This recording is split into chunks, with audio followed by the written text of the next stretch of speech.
Hi guys, welcome back to Miscellaneous Pleasures. I'm finally back with another football video, and yeah, this is hopefully going to be about 30, 35 minutes, maybe 40 minutes long. I have quite a few things to talk about, some of them quite in detail. And there are parts of this video that I actually wanted to 2 weeks back at the beginning when did start this channel, but for some reason they have been getting postponed, and even now those topics are obviously relevant, and that's obviously VAR. But I'll get to VAR later. And yeah, before that, Manchester United, this international, these four Premier League games as well as two Champions League games, sorry, three Champions League games that have happened between these two international breaks.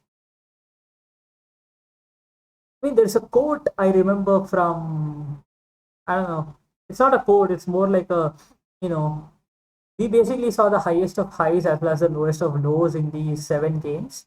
And it's weird because if you had told any United fan 7 games, and if you had told them, you know what, you have Newcastle, you have PSG, you have Chelsea, you have Leipzig, you have Arsenal, you have Istanbul, you have Everton in this order, and there's going to be like 3 days in between gaps between all of these games. And after these 7 games, you're going to have 4 wins, 2 losses, and a draw. I think a lot of United fans would have gone, the realistic ones would have gone, you know what, that's not the worst deal. That's not the best deal because the best deal is obviously winning 7 games, but you can't be expecting to win 7 games out of 7 with these sort of fixtures. But 4 wins, 2 losses, and a draw is not the worst result. But looking back at these 7 games after all the things that have actually happened, and if you now look at it, it almost feels like these 4 wins haven't really been so haven't really been fruitful in a way, because you know as much as I enjoyed the PSG as well as the Leipzig win, I am definitely going to trade it with either a Chelsea draw or an Arsenal loss, because what has happened is we have basically performed so well in the Champions League. Yes, we lost against Istanbul, but because we have performed so well in the Champions League against such opposition, it has almost been an opposite performance in the Premier League. And yes, we have beaten Everton, but they should have lost all 4 games in after this break. They were actually very lucky to get that draw against Liverpool. And we have beaten Newcastle, who were basically clueless on the day. So, you know, that's probably the reason. And I think the manner of the defeat rather than the defeat in itself, on both the occasions as well as even the draw, they have been the worst parts of it, because you know with some of the players it has been the same story all over again, people like Pogba, and with some players it has been sort of like, and not to forget the manager who's also in the same category as Pogba. For some people it has been the same story with these people, where Solskjaer gets these brilliant results against the big sides, and then there are games which United approach in a very different way than you would expect them to or you would want them to. And then they perform in such a way which is just shambolic, to say the least. And then when the questions are raised, the manager's job is on the line, sort of scenario comes up. United play well against the top side, and Everton have been good right this season. Even though yes, they are seventh, and that's probably where they are going to finish this season. But they are seventh, and they do have a good team. Yes, they had Richarlison out, but they do have a good team. And that performance against Everton, I wouldn't say it was clinical or it was fantastic. We have played better the past 7 games, better than we played against Everton. But yeah, those are very good 3 points. That was a very good performance from Bruno. That was a crucial goal for Cavani, in my opinion. And in general, it was a good performance from people like McTominay, Fred, Maguire, Luke Shaw. And obviously, I have to talk about the injuries too when I'm talking about Manchester United. And I have to talk about that press conference that Solskjaer gave. Because, wow, I mean, he did not look angry. I mean, yes, he looked angry, but when Mourinho is angry, or when Sir Alex was angry, when Klopp is angry, when Pep is angry, I think they articulate their words better, which I think Solskjaer did not do. But his point was as valid as any made by any manager this season, because I mean we played the Wednesday game, right, and then we played Saturday at 5:30, 5:30 IST. I mean, when I saw the fixtures, I was like, I mean we played Wednesday, shouldn't we be playing Sunday? But I just ignored it because fixtures and stuff. It's obviously these things are predetermined. Like, given the fixture list like 2 months, 3 months in advance, or in this case, in the beginning of the season. So when this sort of a thing happens, you're obviously you know about it for a while, but doesn't make it any better. And I don't know if Luke Shaw's injury is down to that. Yes, I'm sure fatigue and recovery and things like that would have played a part in it. Better, like if he had got like 4 or 5 hours more time, maybe that would have had a good effect. Not sure. And I don't know, the Rashford's injury, I think more because of what happened in the game rather than because of the fatigue or things like that. The thing is, when teams like Manchester United, or even Klopp said talked about it after the City game, when these big teams asked for 5 substitutions or fixture changes, I'm sure the other 14 clubs are going, why? You have bigger squads, you have more money to spend them, and if we give you 5 substitutions, I mean, 5 substitutions effectively means changing 80% of your front as well as midfield. That's like changing a team entirely in a way, because yes, the defense plays a big part, but the goals are scored by your forwards and your midfielders, created by them. And if you are given an opportunity as a big club to change it entirely after like 60 minutes, let's say, and bring on fresh legs and attack the opposition, no, I mean, let's look back at Manchester City's squad of 2018 or 2017-18. They could have easily played Mahrez and Riyad Mahrez and Sterling, and after 60 minutes, take them off and bring on Bernardo Silva and Sane. And that's the sort of like problems that this so-called smaller teams have. And I do understand that under a normal scenario, under like if this had happened at the 2018-19 season or the 2015-16 season or any of those seasons, I would have been like, you know what, I don't think 5 substitutions are necessary. Yes, fatigue is a worry. Is yes, the fixture list is thick sometimes for a big club. It's almost like they are being punished for being good the previous season. But you have to get on with it. But in 2020, especially when there has been no preseason, that's like the I don't think people realize how important preseason is. Like, I think personally, we lost to Crystal Palace and we played bad against Brighton simply because of the preseason factor. And it showed when we came back from the international break, because I have said this at least a couple of times, I think. That, the international break was essentially like preseason for our players, and the same for Manchester City. And yeah, so that's a sad thing, and that's not really fair in a way, because even the other teams which are in a similar position, because they're European, like sort of their European fixtures, they were non-existent or they were already over. So what happened is those teams had like, I'm sure like Liverpool. Let's just take Liverpool, right? We know that they got knocked out by Atletico, so they did not have any European fixtures after the Premier League last season.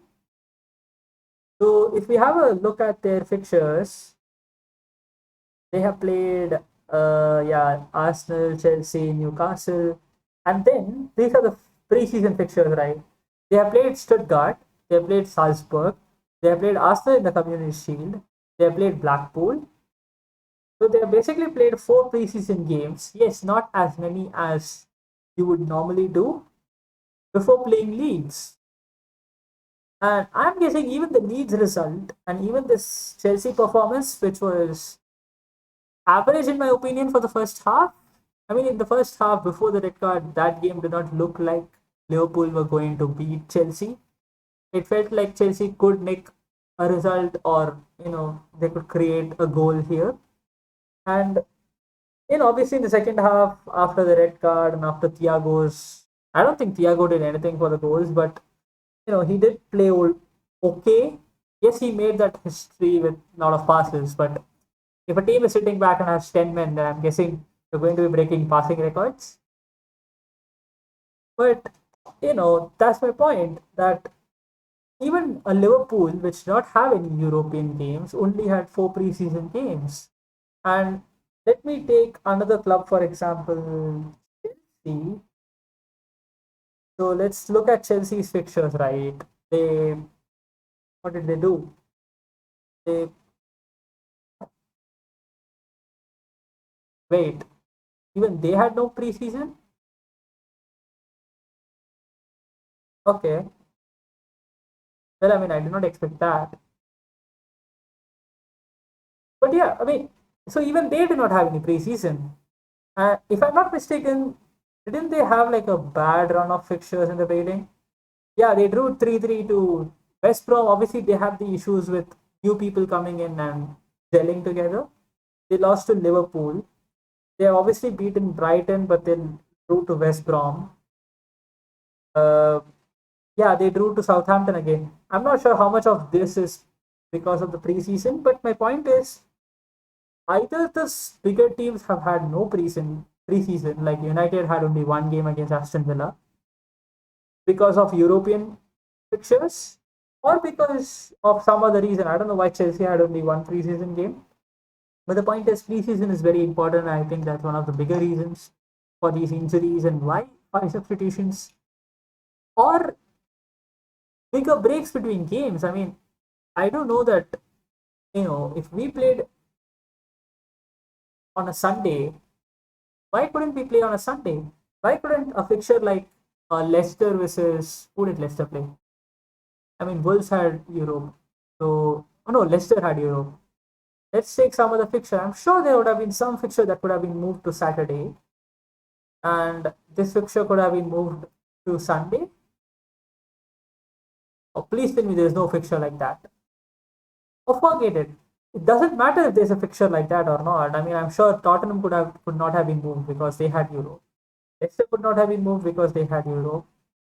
These two obviously had Europe, but they had a game on Tuesday. So maybe this could have been moved to Saturday. I'm not sure. And Arsenal, I'm sure, had Europe.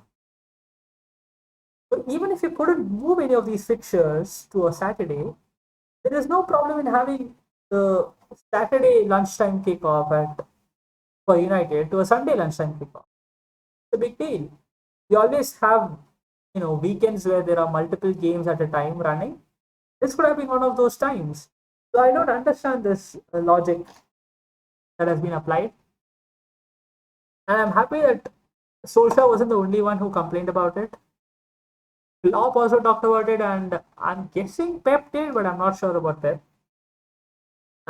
Anyways, I mean, Manchester City have a lot of injuries, right? Their left back Mendy is injured. Um, I think I mean, they obviously had De Bruyne injured for a couple of games. Aguero was injured, came back, and I'm sorry, injured again. Jesus got injured. Uh, I think one of the midfielders got injured. Some other, I think Gundogan came back, or I think he had COVID or something. So these things are happening, and they're going to continue to happen because now we are entering after the international break the festive fixtures where from November, like I don't know when the next fixtures are coming up, 21st, right? From 21st November till what is it? So match day 15 is on Boxing Day. So match day 16 is the 28th weekend, and match day 17 is the New Year fixtures, right? So from match day 17, let's count backwards. So what is it? Match day 17, match day 17, match day 17, match day 9. So there are going to be 9 matches. So basically 9 Premier League games in 40 days. And the other sites that don't have Europe, they're fine, I guess, because they are only going to play 9 games in 40 days, which is fine. And even then, they'll probably have some of the teams will have Carabao Cup. So let's add a game or two for them. But if you take a Manchester United or a Manchester City or a Liverpool question, 9 Premier League games, they're going to have 3 Champions League games. That makes it 12. They're definitely going to have 1 or 2 Carabao Cup games, which makes it 13. Let's keep it 1. So that's 13. So they're going to have 13 games in 40 days. Or 42, 43 days. Doesn't matter. The point is 3 days per game. That is just unacceptable in my opinion. And this has always been the case with Premier League, especially in the festive fixtures. But this year it is just making things worse because I mean, excuse me for a second. I'm going to have a sip of water. Yeah, so I'm back. So, anyways, these teams are always going to have like 42 days, they're going to have 13 games, right? The, the point is that I forgot the point that I was going to make. But yeah, this always happens like every year, and during the like December, Christmas time, there are a lot more games here than the rest of the world, the top European leagues.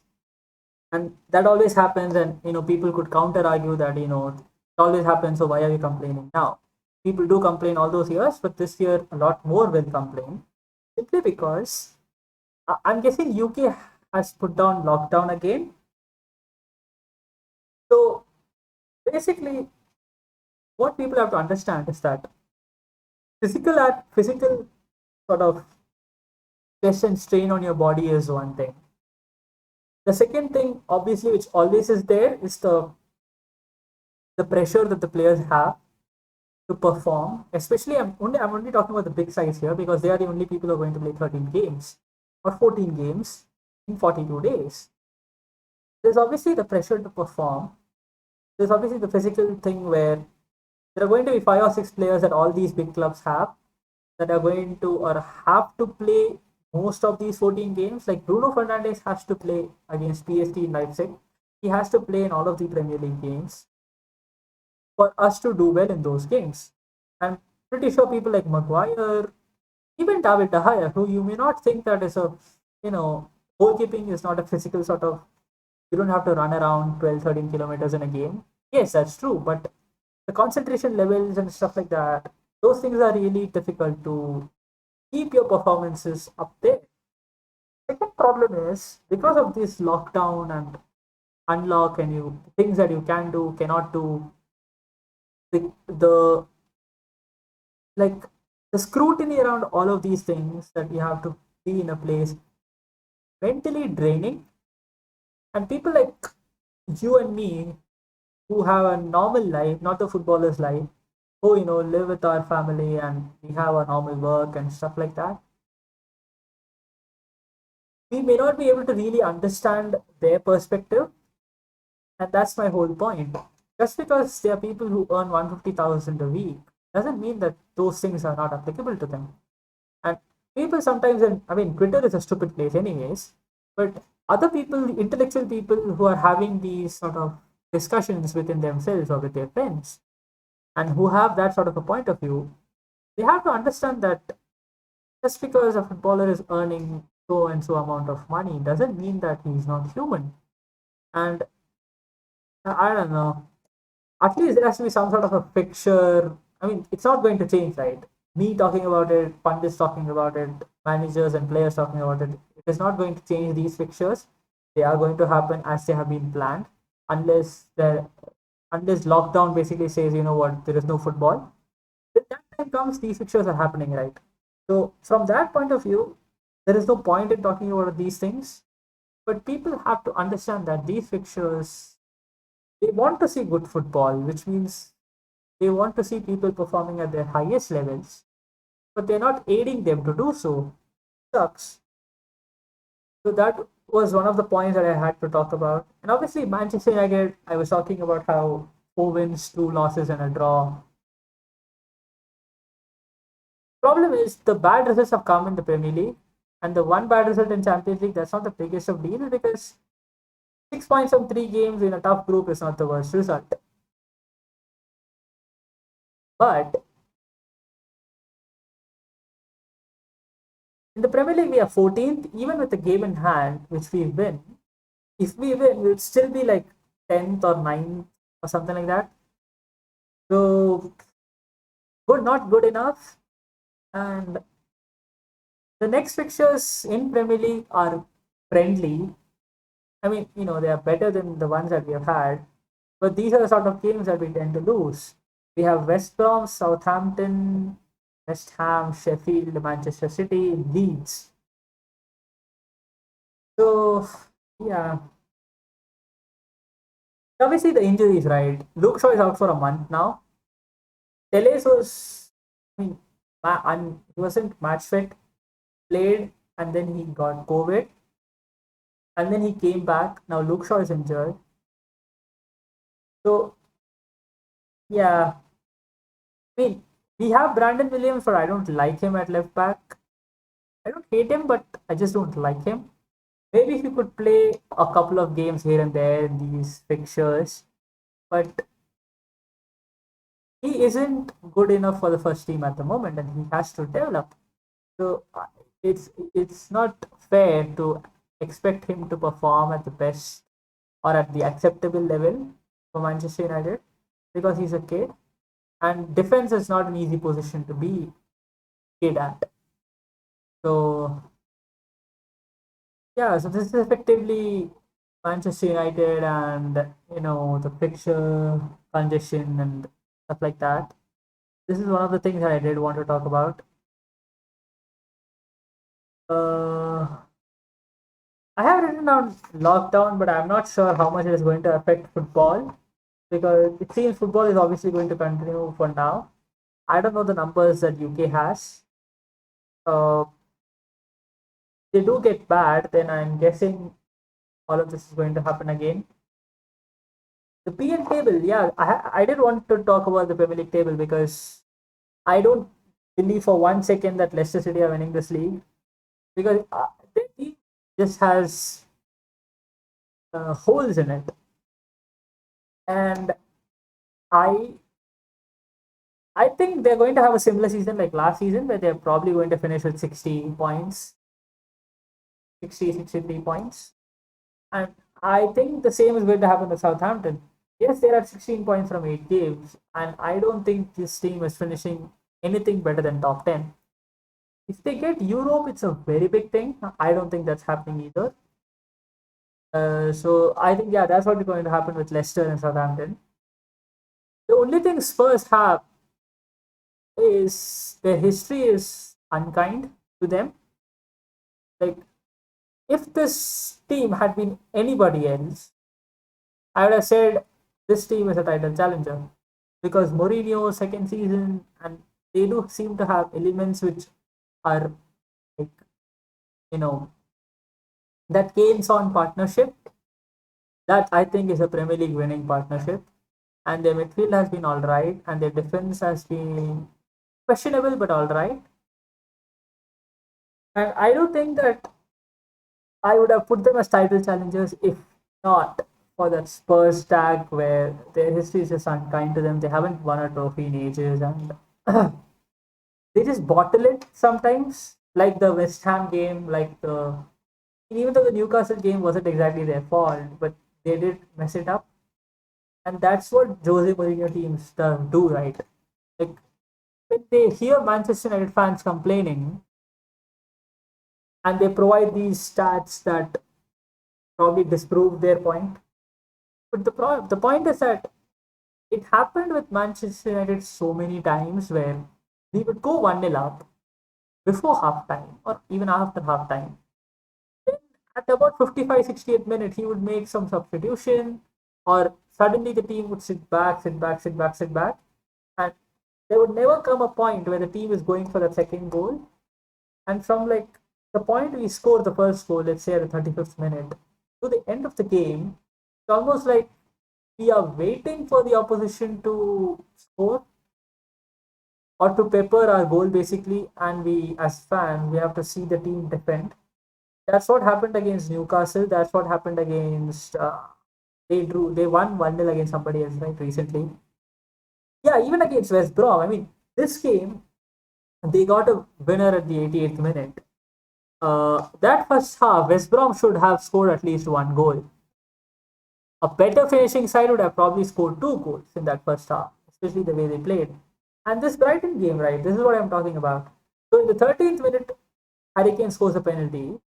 I'm not sure how well Spurs played, but they definitely did not play well enough, like a Premier League winning side should. That's the problem with Mourinho because you come up with statements like these, where he likes these 1-0 results, and until the opposition scores a goal, his team is just happy with the 1-0. And that always comes back to haunt you. So, yeah, that's one of the problems that United fans had continuously with Jose Mourinho. And I'm sure Spurs fans are also going to have that this season and the next. They obviously have City next, Chelsea then, Arsenal then. Wow. And then Palace and then Liverpool. One, two, three, four, five. So basically, this is what it is, right? Next five games is basically going to tell everybody, every Premier League fan, whether Spurs are title winners or potential title winners, or if they are probably top six, top four challengers. I did not have any idea about their fixtures, but now I do. I mean, City, Chelsea, Arsenal, Palace, and Liverpool. Wow. Yeah, so Liverpool, I think Liverpool will be top two, maybe top three, but nothing lower than that. Uh, the Van Dijk injury hasn't exactly affected them the way that I thought it would, but they have had to scrape results now and then. Maybe, maybe in time, in the next by the game week 17, right? I mean, we already discussed about the game week 17. Game week 17 is the New Year time, and let's say they buy a player, some defender who can play after the 19th Premier League game. So for the next 11 games in the league, if they manage to, I mean, they're obviously playing for 33 points. If they manage to get like 25 or something, I think Liverpool will win the title because I think they have the mentality to do so. But if they falter and if they get only like 20 points or 22 points or something like that, then maybe the title charges on because Spurs will, I think, give some competition. Chelsea might, Chelsea might if they keep some players fit. If basically the team seems to be gelling well. The Mendy, the keeper has been good. Thiago Silva has been good. Their defense has been all right recently. They have shown improvements, right? So Chelsea could challenge them. It depends only on the inconsistency in the players, which was there last season, right? I mean, last season, if at a similar point of time, let's say on December or something, if you had told that Chelsea would finish fourth with Manchester United finishing third, nobody would have believed you. And with Leicester finishing sixth, was it or was it seventh? So nobody would have believed you, but that's how it happened. Chelsea could challenge for the title, but I'm not sure. The dark horses in all of these, I don't think Everton are finishing top six. I think Everton will finish. If the only way Everton finish in the top six is if Arsenal continue to go down the shit route. If United don't improve at all, then maybe Everton will finish in the top six because that only leaves Spurs. If that happens, then obviously Chelsea, Leicester, Spurs, and Liverpool are finishing top four in my opinion because they just have the better teams. The problem with Everton for me is their first team is good, inconsistent but good. Even when Richarlison is back, the problem is their bench. I do rate Sigurdsson, but I don't know how much is left in him in sort of the creativity sort of way. They don't have a good backup striker. Like they have Cheng Tosun, who is this average. They have a centre back issue where Mina has been making some mistakes, and even Mason Holgate wasn't good against Manchester United. Ooh, sorry. And if they get an injury to, let's say, James Rodriguez, I think they're back to where they were last season because they just lose a lot of creativity. So I don't see Everton finishing in the top six unless Arsenal, United don't improve. Uh, Manchester City, they have a game in hand. Like very easy to forget that they have a game in hand. And if they win that game in hand, they will be sixth. Of course, Aston will have a game in hand, so they'll be seventh, right? Uh, and Man City, as bad as they played last season, they still got 81 points. If they get 81 points this season, they are finishing top four without, sorry, they're finishing top three without a question, my opinion. And I think this season's title winners are going to have 90 points. Maybe not even 90 points, but more than 90 points is not happening in my opinion. Man City for the title, yeah, sure. That's obviously they are second favorites in my opinion after Liverpool because of the team that they have and individuals that they have. And at the end of the day, they did win two Premier League titles by getting 100 points once and 98 points the next. So, and even in the season that they played bad, they got 81 points. And they have made a very good centre back signing, Diaz. And Nathan Ake is also a good signing in my opinion. So their defense, in my opinion, is sorted unless they get an injury to Walker or any of the centre backs. They currently have an injury to Fernandinho, but their midfield looks all right. But sometimes the problem with Manchester City is just that I don't think they have that fear factor more where teams are just fearing that they will score like 4 or 5 goals against them every single game. Because I think teams have sort of made sure that City don't score a lot. I mean, they only have scored 10 goals in 7 games. And yes, Jesus has been missing and Aguero has been missing, and there have been a couple of games where De Bruyne has been missing. But I think that scoring goals against the teams that are going to park the bus is going to be difficult for Manchester City. Is partly the reason why I have put them as second favorites and not the favorites. And I don't think Pep Guardiola seems to have a plan B, which is again one of the reasons I have placed them as second favorites. I think City will finish top four, obviously. I don't know if it's obvious, but I think City will finish top four. Title, I'm not sure. It's difficult to say. So yeah, I mean Manchester United. I just hope that they get into top four somehow. The only good factor or good thing that I have as a Manchester United fan is that since Solskjaer has come, 1.5 seasons, right? If you exclude this season, that's 1.5 seasons. 1.5 seasons. In both seasons, he and his team have shown that they are capable of being practically invincible for a good period of time. Like the first season from mid-December to the PSG 3-1 game, we only lost to PSG. I'm not sure if we lost to anybody else in that period. I don't think we did. And even draws, like there were only a couple of them. I think we drew to Liverpool.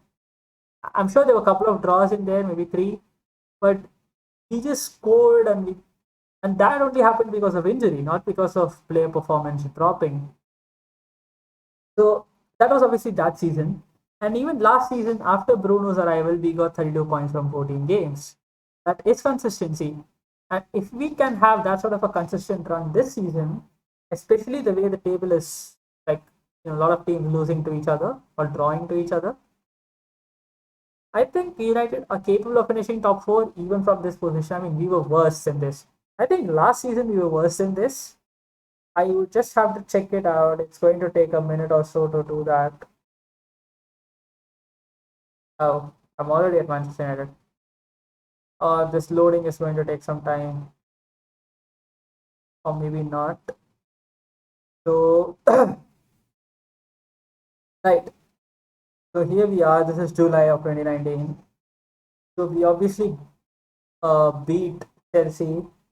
That's 3 points, 1 point, 0 points. That's 4 from 3. That's 5 from 4. That's 8 from 5. That's 8 from 6. That's 9 from 7. So last season we had 9 points from 7 games, and we lost the next game 9 from 8, and then it was 10 from 9 games. So after 9 games we had 10 points, right? Last season. This season we have 10 points from the 7 games. I mean, it's not good enough. It's obviously not good enough, but it's not as bad as it was last season. And this season, there was also has been no preseason and stuff like that, and we have a slightly better team. And obviously, Bruno Fernandes. So I don't think that getting to that 66-70 mark is going to be challenging. But the question is, can United do better than that? Can United get to 76 mark, 80 mark? I don't think 80 is happening this season, but 76 is possible, or a 75 I think possible. We just have to have that one of those periods, and hopefully it will be November, December, Jan, or something like that, where it just gives us momentum towards the middle and toward entering into the last part of the season. Yeah, not good at predictions usually, but these are my thoughts. And finally, we come to I don't know why I'm doing this. I don't think we need the display anymore because this is going to be me talking. VAR was introduced last season, and it has been quite the topic of discussion, to be fair. I don't have a problem with VAR. That might be controversial, but I'll prove to you that that's not controversial. Because what I see as VAR and what you, not what you, but not what the general public sees as VAR are two different things. And I'm going to basically divide this whole thing into three sets of problems, right?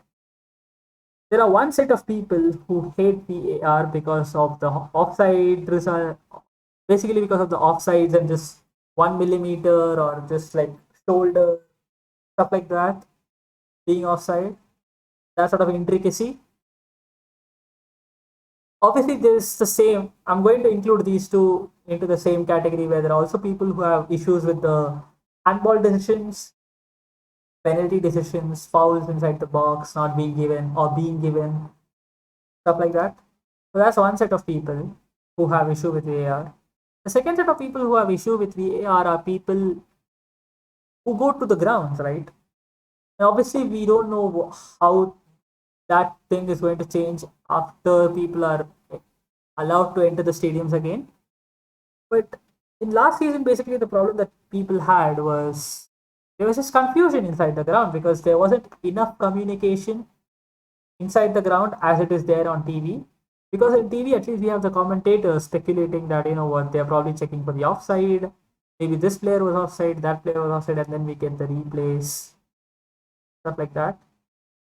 And that confusion, plus the time it takes to make these decisions, 2 minutes, 3 minutes. There have been times where it has taken 5 minutes to make a wrong decision, or at least a decision which is believed to be wrong by the majority of people. So that, so they are the second set of people.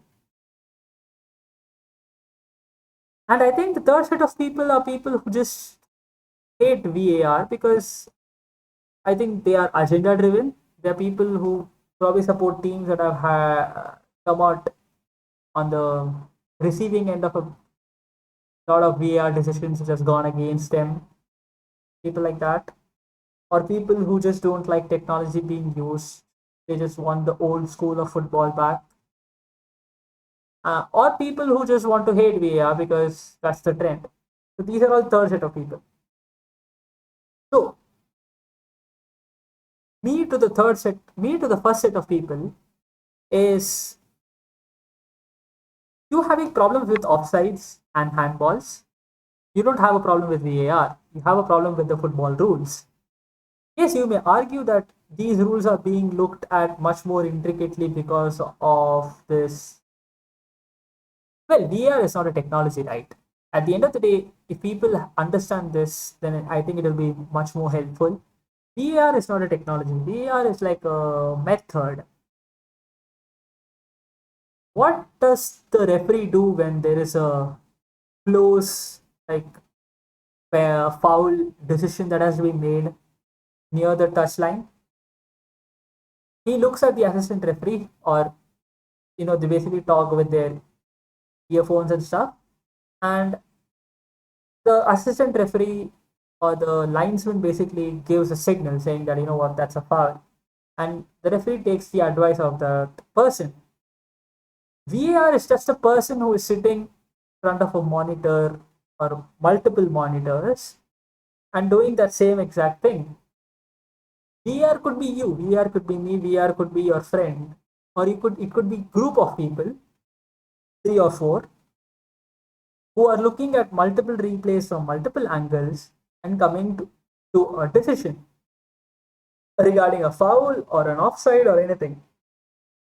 So when you criticize VAR, what you have to understand is that you should not be criticizing the method unless you fall to the second category, which I'll come to later. When you have a problem with the offside, the problem is the offside rule, because the offside rule basically states that when the ball is being played, I mean, you all know what the offside rule says. I don't think I need to tell it. So when the ball is being played and you are ahead of that imaginary line, then you're offside. The problem that arises, of course, is that before VAR, these things used to be looked at by the naked eye, by the referee's eye, or by the linesman's eye. And people used to argue about those decisions. People used to go, what? We have shit referees, they can't make the right decisions when they used to make the wrong calls. And there used to be this acceptance from people that, throughout the season, all of these things will get balanced out. Yes, there will be some decisions that will go for me, for my team. There will be decisions that will go against my team. That was sort of an accepted sort of understanding that people had. What VAR has done, or its introduction has done, is basically things that were never looked at intricately. Before VAR, what people used to do when an offside call was made, there will obviously be shown the replays, and unless if it's a borderline decision, there used to be debates on social media and between friends or rivals, like fans. Basically, there used to be discussion saying, "Oh, that's not an offside. Oh, that's an offside," stuff like that. But now, after VAR, what has happened is these replays are being seen by referees, and because you don't want to, like, because football has become this uh, money influenced sort of business, there's a lot of money riding on it.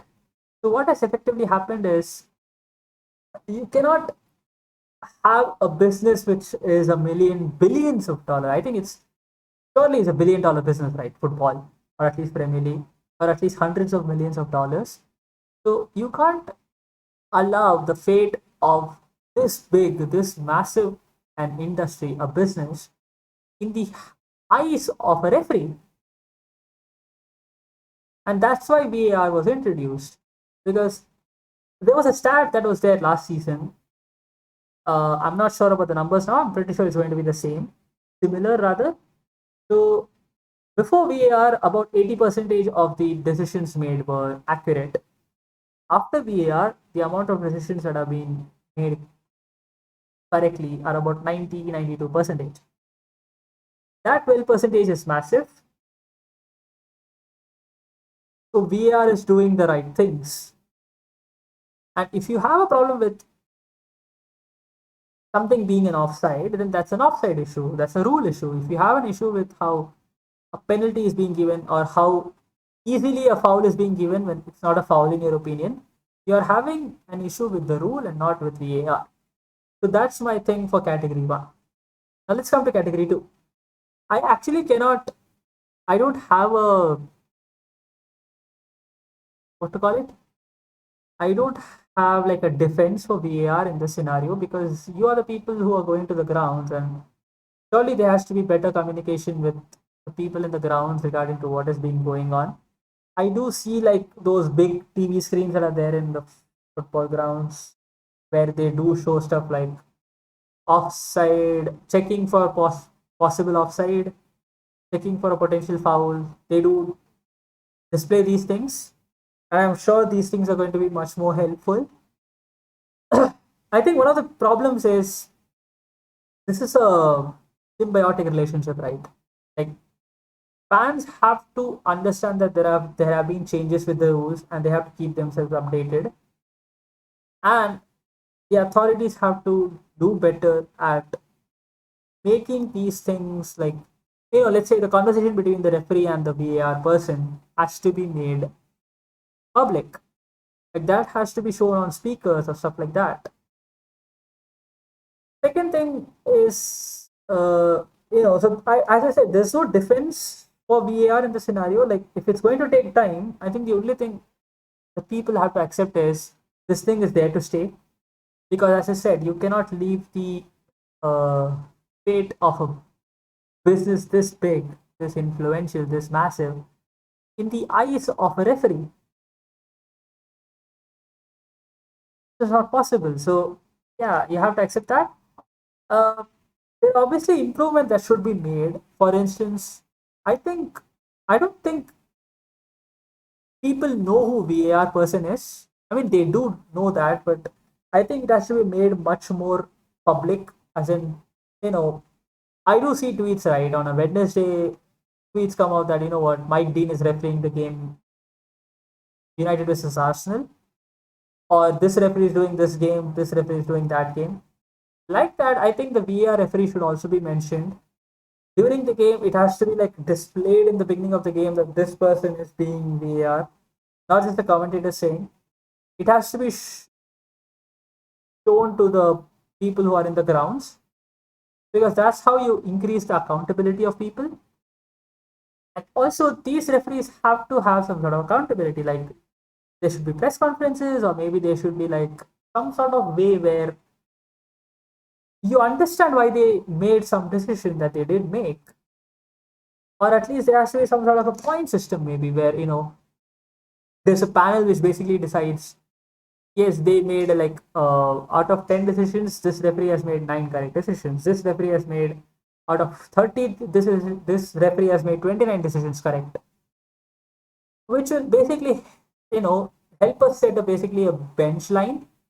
As if somebody is going below the 80 percentage mark, delegate him, or what is it called as, you basically promote referees from, let's say, championships to up, and then push some referees down, because if you are shit, then you have to improve to get back to the big leagues, mate, because this is a $1 million business and you're not supposed to be making mistakes after giving all sorts of help. So that should be one thing I think should be happening. On the time I'm not sure. Like there are complaints, right, that people do that football is sort of the game where a goal goes and I want to be able to celebrate it without thinking about VAR. But the fact of the matter is VAR is here to stay because without VAR there are a lot of mistakes being made, and those mistakes are being made by referees who are not good enough. So the only way you improve that aspect of the game is by having something which helps you do it. And VR has been doing it. The only problem is there have been rule changes that are being made, and I don't think the players and the referees are quite accustomed to those rules. For instance, this season they are doing this good thing where the offside flag doesn't go up.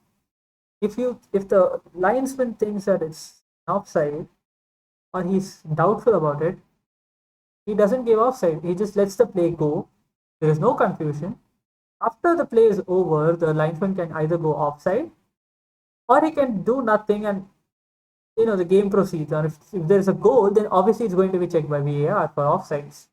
So that kind of reduces the confusion for players. For the third category of people who just do not want to use technology, I don't have an answer for you people. I think that's just completely wrong because every other sport has it. And VAR in itself is actually working much better in Germany, in Spain, in Italy. So, yes, obviously there are complaints because at the end of the day, VR is not a technology like GDS, where GDS is a technology which makes a decision on its own. VR is not a technology, it's a method.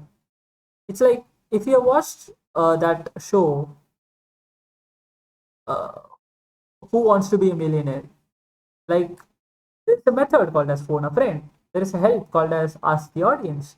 So these are methods.